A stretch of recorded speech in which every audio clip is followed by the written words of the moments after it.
शेर बनाने का अपराध किसने किया? कुसुमपुर नगर में एक राजा राज्य करता था।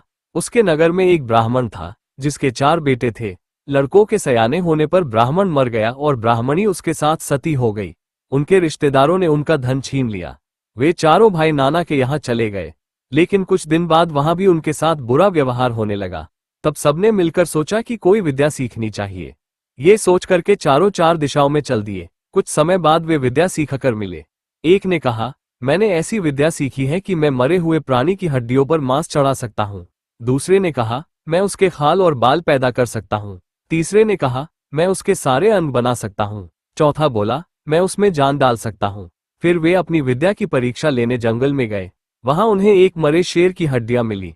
उन्होंने उसे बिना पहचाने ही उठा लिया। एक ने मांस डाला, दूसरे ने खाल और बाल पैदा किए, तीसरे ने सारे अंग बनाए और चौथे ने उसमें प्राण डाल दिए। शेर जीवित हो उठा और सबको खा गया। ये कथा सुनाकर बेताल बोला, हे राजा, बताओ कि उन चारों में शेर बनाने का अपराध किसने किया? राजा ने कहा, जिसने प्राण डाले उसने, क्योंकि बाकी 3 को ये पता ही नहीं था कि वे शेर बना रहे हैं, इसलिए उनका कोई दोष नहीं है। ये सुनकर बेताल फिर पेड़ पर जा लटका। राजा जाकर फिर उसे लाया। रास्ते में बेताल ने एक नई कहानी सुनाई।